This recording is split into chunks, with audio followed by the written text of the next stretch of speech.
میں آج ہاتھ جوڑ کے فیلڈ مارشل سے اپیل کرتا ہوں کہ خدا کے لیے ایک جنگ آپ نے جیتی ہے بھارت کے خلاف، اب یہ پاکستان میں جنگ ہے، زراعت کی جنگ ہے، یہ بھی آپ آ کے جیتے، آئے اس میں انٹروین کریں۔ ہم مجبور ہو کے ان سے اپیل کر رہے ہیں، خدا کی قسم ہم مجبور ہو کے کر رہے ہیں۔ میں لا الہ الا اللہ محمد رسول اللہ کلمہ بھر کے کہہ رہا ہوں کہ ہم مجبور ہو چکے ہیں، اب ہمیں نقصان ہی نقصان نظر آ رہا ہے۔ کبھی کسی حکمران نے آ کے یہ دلاسا نہیں دیا، یہ ہمیں آ کے بتایا نہیں ہے کہ کاشتکاروں کو نقصان ہوا ہے، ہم آپ کے ساتھ کھڑے ہیں۔ آ کے اناؤنس کیا جاتا ہم ٹریکٹر دے رہے ہیں، فلاں دے رہے ہیں، فلاں۔ کل بھی ایک میٹنگ ہوئی ہے کہ ہم 20 ارب روپے سبسڈی دیں گے۔ بھائی 2-2 ہزار ارب کی فصلیں ہم سے لے کے ایک ایک فصل میں 2-2 ہزار ارب کا نقصان دے کے 20 ارب ہمیں دے گے، ہمیں خیرات دے گے۔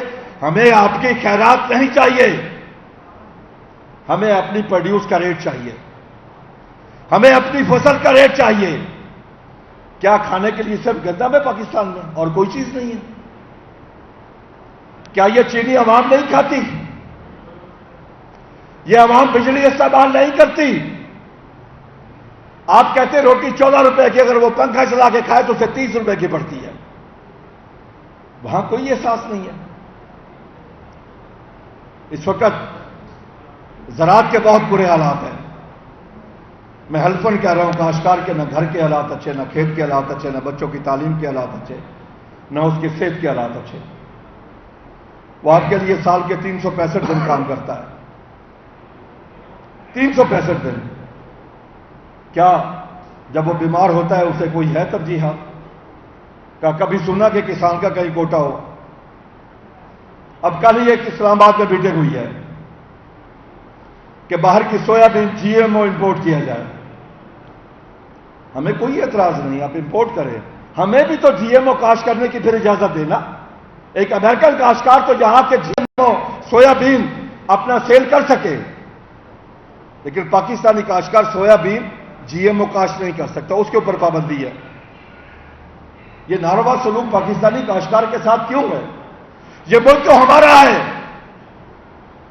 یہ قربانیاں تو ہمارے بزرگوں نے دی تھی، اس ملک کے باسی تو ہم ہیں اور وہ بھی اکثریت میں ہم ہیں، لیکن ہمارے ساتھ ستیلی ماں جیسا سلوک ہو رہا ہے۔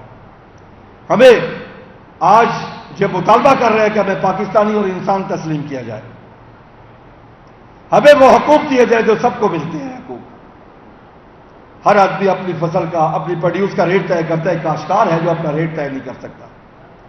ایک موچی اپنا جوتا بناتا ہے وہ ریٹ طے کرتا ہے، ایک ٹیکسٹائل مل والا کپڑا بناتا ہے وہ اپنا ریٹ طے کرتا ہے، چینی والا اپنا ریٹ طے کرتا ہے، ہر ایک اپنا ریٹ طے کرتا ہے، سوائے کاشتکار وہ مظلوم ہے کہ اپنی فصل کا، اپنی 6 ماہ کی محنت کا اپنا وہ ریٹ طے نہیں کر سکتا۔ پھر اگر اس ملک کی معیشت کے ساتھ کھلواڑ ہوتا ہے گندم امپورٹ کر کے یا چینی ایکسپورٹ کر کے، کسی کو سزا ملی؟ آپ کو اندازہ ہے کہ ایک گندم امپورٹ کرنے سے بلین آف ڈالر کا لاس ہوا اس ملک کی معیشت کو۔ میں حکمرانوں سے کہتا ہوں آئے ہمارے ساتھ بیٹھ کے حساب تو کرے کہ نقصان کتنا ہوا، کاشتکار کو کتنا نقصان ہوا۔ 2 سالوں میں کاشتکار کو صرف گندم کی بات میں اس امپورٹ کی وجہ سے 2200 ارب روپے کا نقصان ہوا ان 2 سالوں گندم میں، جو اصل ریٹ سے اسے کم ریٹ ملا 2200 ارب روپیہ۔ اور میں چیلنج سے کہتا ہوں اس فگر کو کوئی آ کے ٹھکرا دے، میرے سامنے بیٹھ جائے۔ ہماری کاسٹ آف پروڈکشن خود نکالی پچھلے سال 3410 روپے، پھر ایک نوٹیفکیشن جاری کر دیا کہ آپ 2600 سے لے کے 2700 سے اوپر مختلف اضلاع کے ریٹ فکس کیے، 2600 2700 کے درمیان۔ اس کے اوپر اگر سیل ہوئی 2800 میں سیل ہوئی، 52 نگر میں پرچے درج ہو گئے۔ کاسٹ آف پروڈکشن 3410 کس نے نکالی؟ حکومت نے۔ آج کاشتکار کے بہت برے حالات ہیں، بلکہ زراعت کے برے حالات ہیں۔